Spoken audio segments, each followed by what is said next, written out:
My mother spent 31 years trying to make me feel like a ghost in my own home. 3 weeks ago, she died during a routine surgery, but not before updating her will one last time. She left the family estate to my sister, the luxury SUV to my brother, and the family savings to her favorite charity. To me, she left a single, sealed envelope with one handwritten sentence inside. My siblings smirked, thinking she had finally dealt the finishing blow. But as the lawyer read that sentence out loud, the color drained from their faces. My mother intended that letter to be my exile, but instead it became my liberation. Before I tell you what was written in that envelope, please hit that like and subscribe button. It helps me share more stories of truth and justice. I have lived my whole life like I was standing behind a glass wall. I could see my family laughing, celebrating, and living together. But I was never really part of it. My name is Elena, and in my house that name never sounded like it belonged. My sister Sarah was everything my mother loved. She had soft blonde hair, a bright smile, and a way of speaking that made people listen. When she walked into a room, people turned their heads. My mother would look at her like she was something precious, something perfect. She would fix her dress, brush her hair, and say, "That's my girl." Then there was my brother Jason. He had charm, confidence, and the kind of easy laugh that made people trust him right away. My father would put his arm around him and say, "That's my son." They would go out together, watch games, fix things in the garage. Jason never had to ask for attention. It was always given to him. And then there was me. I didn't look like them. My hair was darker. My eyes didn't match theirs. Even as a child, I noticed the difference, but I didn't understand it. I thought maybe I just needed to try harder. Maybe if I stayed quiet, did everything right, and never caused trouble, they would finally see me. But that moment never came. My mother, Evelyn, had a way of speaking that could cut deeper than shouting. She didn't need to raise her voice. A simple sentence from her could make me feel small for days. When her friends came over, she would smile and laugh with them. Then she would glance at me and say things like, "I don't know where Elena gets her habits from," or "She's always been different."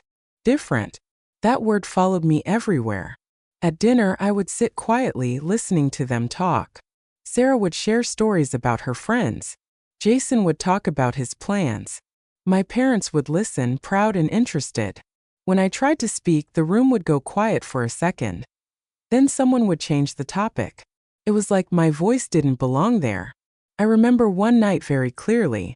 I was about 12 years old. I had worked so hard on a school project. It was a big presentation, and I had stayed up late for days to make it perfect. When I finally got the highest grade in my class, I was so happy. I thought maybe this time things will be different. I came home holding that paper like it was something important. I walked into the living room where my mother was sitting with Sarah. I told her, "Mom, I got the top grade." She didn't even look at me at first. She just said, "That's nice." That's it. That was all. But when Sarah showed her a simple drawing later that evening, my mother smiled, stood up, and hugged her. "You're so talented," she said. That was the moment I started to understand. No matter what I did, it would never be enough. As I got older, the distance between me and them only grew. Sarah got everything she wanted. When she needed help with her house, my mother gave her money without hesitation. When Jason struggled with rent, my parents stepped in immediately. They always had something to give. Just not to me. I learned to stop asking. I got a part-time job while studying. I paid for my own books, my own clothes, and later my own college expenses. It wasn't easy, but it gave me something I had never felt before: control over my own life. When I finally graduated, it was one of the biggest days for me. I had earned a full scholarship. I had worked hard, stayed focused, and pushed through every moment of doubt. I thought maybe now they will be proud. I invited my family. I told them the date weeks in advance. I even reminded my mother the night before. She didn't come. She said the drive was too long. 40 minutes was too much. I stood there after the ceremony, holding my certificate, watching other families hug their children, take pictures, laugh together. I smiled for my friends, but inside something broke quietly. That was the day I stopped expecting anything from them. After that, I kept my distance. I moved out, found a small place, and built a life that didn't depend on their approval. It wasn't a perfect life, but it was mine. And for the first time, I felt a small sense of peace. Then, 3 weeks ago, everything changed. I got the call early in the morning. My mother had gone in for a routine surgery. Something went wrong. By the time I reached the hospital, it was already over. I didn't know what to feel. There were no tears at first. Just a strange emptiness. The kind that makes everything feel quiet, even when people are talking around you. Sarah was crying loudly, holding on to Jason. People were comforting them, telling them how sorry they were. I stood a little away from the crowd, watching it all like I always had on the outside. Even in death, nothing really changed. A few days later, we were called to the lawyer's office for the will reading. I almost didn't go. I didn't expect anything. I had already learned my place in that family. But something told me I should be there. Maybe it was curiosity. Maybe it was habit. Or maybe deep down I knew this story wasn't over yet. So I went. And I had no idea that the small sealed envelope waiting for me would change everything I thought I knew about my life. Last Wednesday, we gathered in a small, quiet law office that smelled faintly of paper and old wood. It didn't feel like a place where lives changed. It felt ordinary, almost boring. But somehow, I knew this room was about to hold something important. Sarah was already there when I arrived. She was sitting straight, legs crossed, scrolling through her phone like she had no doubt about how things would go. She looked calm, confident, almost excited. Like this was just another moment where life would hand her exactly what she expected. Jason stood near the window holding a cup of coffee. He nodded at me when I walked in, but it wasn't warm. It was distant, polite but empty, the kind of look you give someone you don't really know. I took a seat in the corner. Same as always, quiet, unnoticed. The lawyer, Mr. Miller, walked in a few minutes later. He was older, serious, and carried a thick folder in his hands. But what stood out to me wasn't the folder. It was the way he looked at me. There was something in his eyes. Something heavy, almost like sympathy. That confused me. No one had ever looked at me like that before. He sat down, adjusted his glasses, and began speaking in a calm, professional voice. Thank you all for coming. We are here to go over the final will and testament of Evelyn Bennett. Hearing my mother's name spoken like that felt strange. Final. Official. Like there was no going back. Sarah leaned forward slightly, already focused. Jason took a sip of his coffee, relaxed. And me? I just sat there, hands folded, waiting for it to be over. The lawyer opened the folder. The family estate, located at 22 Oak Lane, is to be transferred fully to Sarah Bennett. Sarah didn't react much, but I saw the small smile she tried to hide. Like she already knew. Like this was just confirmation of what she believed she deserved. The 2021 luxury SUV is to be transferred to Jason Bennett. Jason nodded once, satisfied. No surprise there either. The remaining savings, totaling $50,000, will be donated to St. Mary's Parish. Sarah raised her eyebrows slightly at that, but didn't say anything. Jason shrugged like it didn't matter. And me? I felt nothing. Because this was exactly what I expected. I wasn't mentioned. Not yet. And part of me thought, maybe I wouldn't be mentioned at all. Maybe even in the end I wasn't important enough to be included. Then the lawyer paused. He looked down at the papers, then back up at me. Elena Bennett, he said. For a second I didn't react. Hearing my name in that room felt unusual. Like it didn't belong there. He reached into the folder and pulled out a small sealed envelope. This was left specifically for you. He stood up and walked over, handing it to me carefully. Not casually. Not like it was nothing. But like it mattered. I looked at it in my hands. It was simple. Plain. My name written in blue ink. No decoration. No explanation. Just, Elena. I could feel Sarah's eyes on me. I could almost hear her thoughts without her saying anything. Of course that's all she gets. Jason gave a quiet, amused breath like this was some kind of final joke. Sarah leaned back in her chair and said softly, Mom always knew what we deserved. Her voice was calm, but there was something sharp hidden inside it. I didn't respond. I just stared at the envelope. For a moment, I thought about not opening it, about just leaving it there and walking away. Because whatever was inside, I didn't expect it to be kind. Nothing from my mother ever was. But something stopped me. Maybe it was the way the lawyer was watching me. Maybe it was that strange feeling in my chest. So I slowly opened it. The paper inside was folded once. My hands felt colder than they should. I unfolded it carefully. One page. Blue ink. One sentence. That was it. I read it once. Then again. And for a moment I thought I misunderstood it. Because it didn't make sense. Not at first. Not in the way I expected. My heart started beating faster, but my face stayed still. I didn't react. I couldn't. Instead, I looked up at the lawyer and handed him the paper. "Can you read it?" I asked quietly. He hesitated. Just for a second. Like he already knew what was written there. And what it would do once spoken out loud. Sarah let out a small laugh. "What is it?" "A goodbye note," she said. "Or maybe just a reminder of how difficult you were." Jason smirked, shaking his head slightly. But the lawyer didn't smile. He took the paper slowly, adjusted his glasses again, and then he cleared his throat. The room suddenly felt smaller, quieter. He began to read. "Elena is not Thomas's daughter. Her father is Judge Julian Vance." Silence. Complete silence. It felt like the air had been pulled out of the room. For a second, no one moved. No one spoke. Even the sound of breathing felt too loud. I didn't blink. I didn't move. Because in that moment, everything I thought I knew about my life shifted. Slowly, I turned my head and looked at Sarah. The confidence on her face was gone. Completely gone. Her eyes were wide, her mouth slightly open, like she was trying to process what she just heard. Jason's coffee cup was frozen halfway to his lips. He didn't drink. He didn't move. And then, almost like it hit her all at once, Sarah stood up. "This is a lie."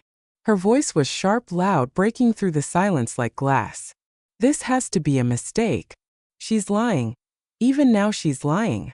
She pointed at me like I had done something wrong. Like this was my fault. Like I had created this moment. I stayed quiet. Because for the first time in my life, I wasn't the one who needed to explain anything.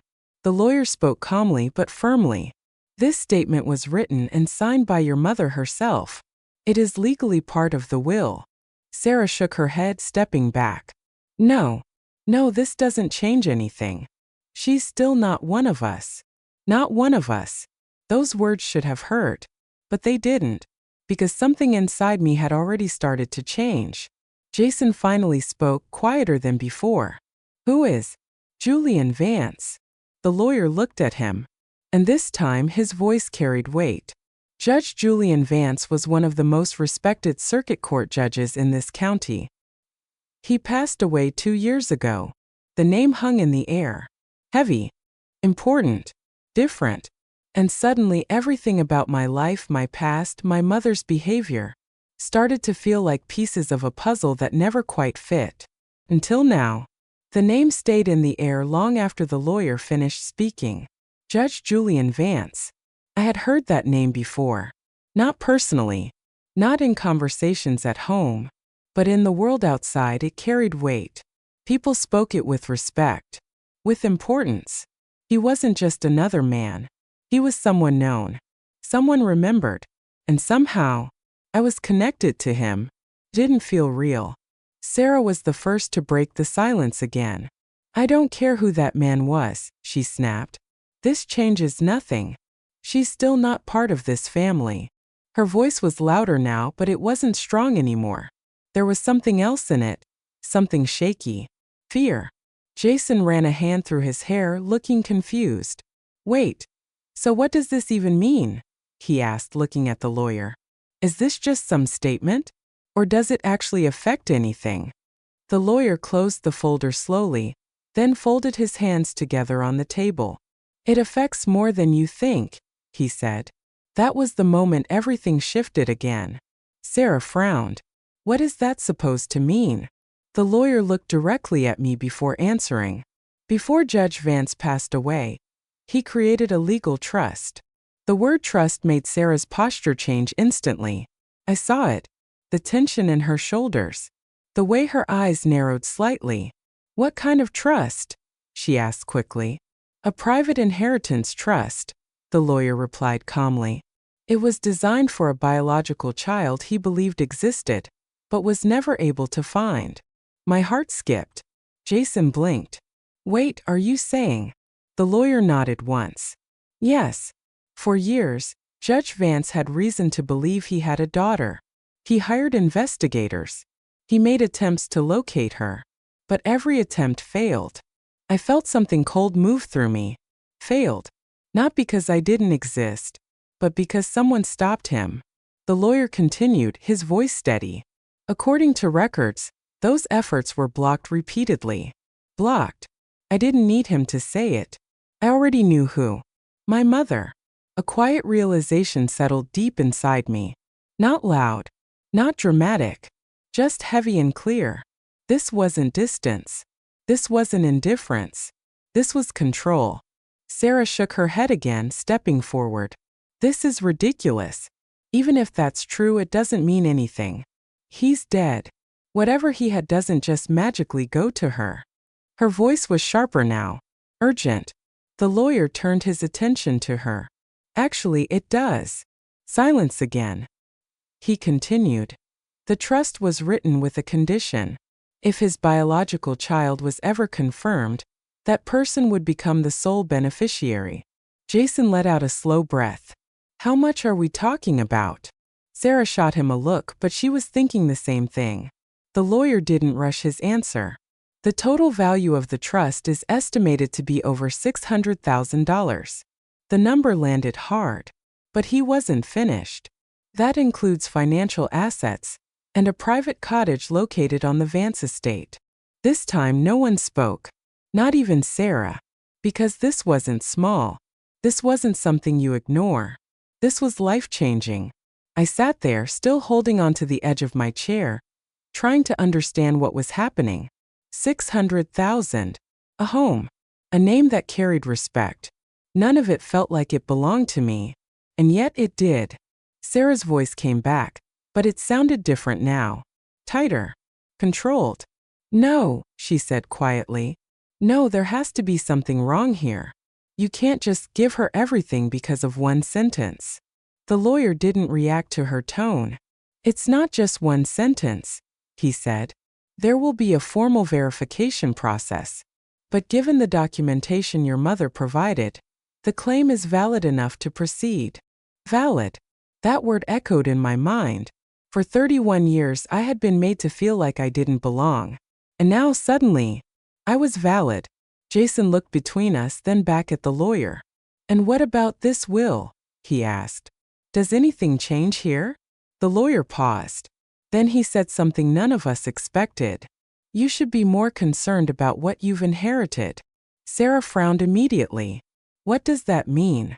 He opened the folder again and pulled out another document.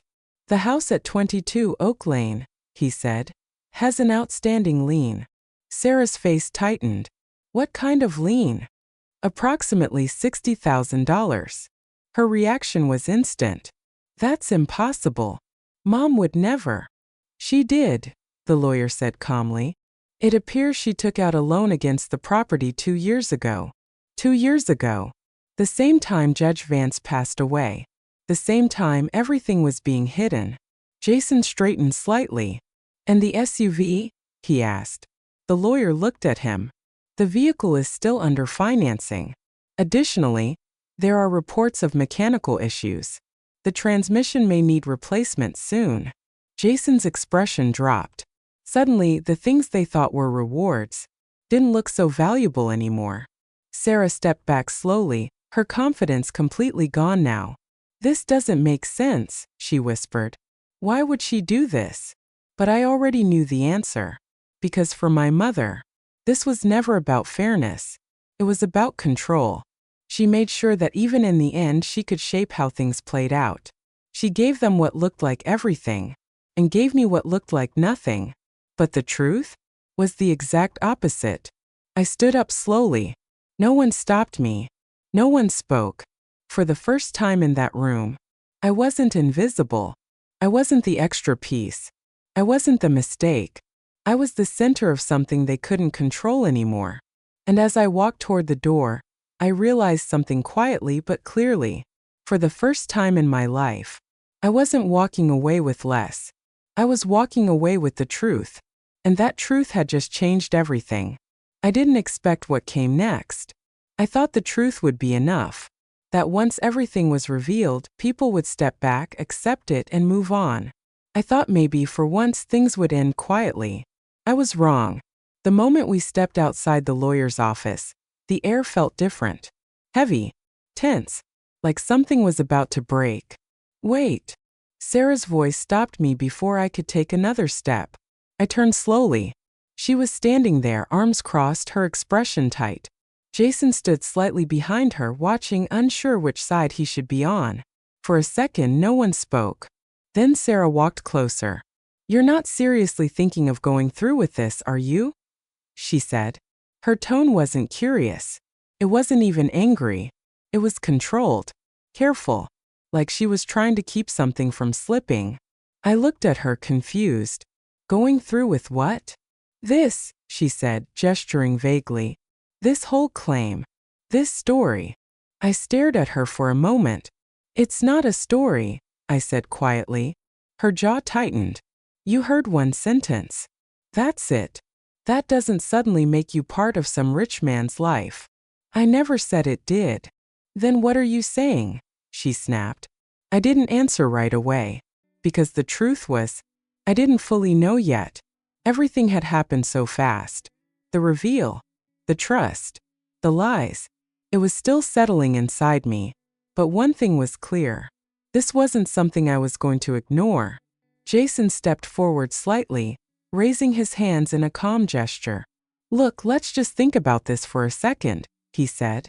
"We're all dealing with a lot right now. Maybe we don't need to rush into anything." Rush. I almost laughed. 31 years of silence.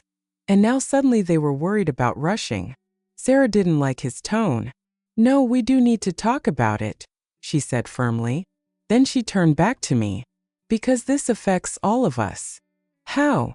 I asked. That seemed to catch her off guard. She hesitated. Then she said, "Because you're using our family name to claim something that doesn't belong to you." There it was. The real issue. Not the truth. Not the past. The money. The inheritance. I held her gaze. "You said it yourself," I replied calmly. "I'm not part of this family." Her expression flickered. "So why does the name matter now?" She didn't answer. Jason shifted uncomfortably. "That's not what she meant." "Yes, it is," I said quietly, still looking at her. "For years I was different. Not like you. Not really one of us." My voice stayed calm, but something deeper was moving underneath. "And now suddenly I matter?" Sarah's eyes hardened. "Don't twist this." "I'm not twisting anything." For a moment, neither of us spoke. Then she took a breath like she was changing her approach. "Fine," she said, her voice softer now. "Let's be practical." That word again. Practical. "Whatever this trust is," she continued, "it's complicated. Legal. Messy. Could take months, maybe years. Lawyers, paperwork, verification." She paused, watching my reaction carefully. "You don't need that kind of stress." I understood what she was doing. She wasn't arguing anymore. She was negotiating. "I'm listening," I said. Jason looked surprised but stayed quiet. Sarah nodded slightly like she had expected that. "We can make this simple," she said. "You walk away from this claim. Don't pursue it. Don't get involved with that family." "And in return?" I asked. She hesitated for just a second. Then she said, "We let you keep your share here." I almost smiled. "My share?" I repeated. She gestured back toward the office. "The will. Whatever Mom left you. That envelope. We won't contest it." I looked at her for a long moment. Then I said something that made her expression change instantly. That envelope already gave me everything I needed. She didn't like that. Not at all. Jason exhaled slowly. Sarah, maybe we should just. No, she cut him off. Then she stepped closer to me again, dropping the softer tone completely. You don't understand what you're doing, she said. You think this is some kind of victory? It's not. It's going to tear everything apart. I tilted my head slightly. What exactly is left to tear apart? That hit hard, because we all knew the answer. Nothing. There was nothing left. The silence between us stretched again. Then Sarah reached into her bag and pulled out a folded document. I was hoping it wouldn't come to this, she said. She handed it to me. I looked down at it. Legal language. Clean formatting. A signature line at the bottom. What is this? I asked. A waiver, she replied. You sign it and you give up any claim to the Bennett name. Legally. I blinked. Why would I need to do that? Her answer came quickly. Because if you're going to chase that other life, then you don't get to stay connected to this one. I let out a quiet breath. There it was again. The line. Drawn clearly. You told everyone at the funeral that I wasn't family, I said softly. Remember? She didn't respond. You said it out loud. In front of everyone. Jason looked down. You drew that line, I continued. I'm just standing where you put me. Her grip on the paper tightened slightly. Then sign it, she said. I looked at the document one more time. Then I folded it and handed it back. No, just one word. But it was enough. Her face changed instantly. The calm, the control, it all slipped. You're making a mistake, she said. Maybe, I replied. But for once, it's my mistake to make. Jason looked at me, something softer in his eyes now. Not agreement. Not support. But maybe understanding. Are you really going to do this? He asked quietly. I met his gaze. I've spent my whole life living inside something that never felt right, I said. If there's even a chance that something out there is mine, I have to see it. He didn't argue, because deep down he knew. I turned to leave again. This time no one stopped me. No one called my name. And as I walked away, I felt something I hadn't felt in a very long time. Not fear. Not doubt. Something lighter. Like a weight I didn't even realize I was carrying. Had finally started to lift. But I wasn't done yet. Because later that night, I would find something hidden in the attic. Something my mother never wanted me to see. And that truth would hurt more than anything that came before. I didn't go home right away after leaving them. I drove for a long time without a destination, just letting my thoughts settle. The truth had changed everything. But it also opened questions I wasn't ready to answer yet. Questions about my past, about my mother, about who I really was. That night, I returned to the house. Not because I felt attached to it, but because something inside me told me there were still answers waiting there. The house was quiet when I walked in. Sarah had already moved some of her things into the master bedroom. Jason's shoes were near the door, but he wasn't in sight. No one stopped me. No one asked why I was there. It was strange. For the first time, I walked through that house without feeling like I needed permission. I moved slowly, my eyes scanning everything. The walls, the furniture, the small details I had ignored for years. And then, I remembered something. The attic. It was a place no one really used. Old boxes, forgotten vase, things that didn't matter anymore. Or at least that's what I thought. I climbed the narrow stairs, each step creaking under my weight. The air grew heavier as I reached the top. Dust floated in the dim light, and the space smelled like time had been sitting there untouched for years. I switched on the light. Rows of boxes, old furniture covered in sheets, memories no one cared enough to revisit. I didn't know exactly what I was looking for, but I knew it was there. I started opening boxes one by one. Old photo albums, papers, clothes that didn't belong to anyone anymore. Then in the corner I found a smaller box. It looked different. Not older, just more hidden. I walked over, knelt down, and pulled it toward me. My hands hesitated for a second before opening it. Inside was a journal, dark cover, worn edges, but carefully kept. My heart started beating faster. I opened it slowly. The handwriting was familiar. My mother's. I sat there on the attic floor and began to read. First it was normal. Daily thoughts. Small complaints. Pieces of her life written in quiet words. But then, the tone changed. The dates matched a time long before I was born. And the name appeared. Julian. My breath caught. Page after page I read about a man she loved.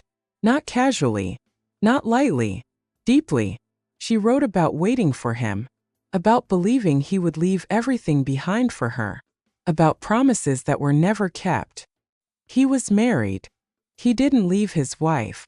And slowly her words changed. Love turned into anger. Hope turned into bitterness. And then, I reached the part that made my hands freeze. I told him I was pregnant. He didn't believe me at first. When he did, he said it changed nothing. He chose his life. His perfect, clean life. And left me with this. Me. My chest tightened as I kept reading.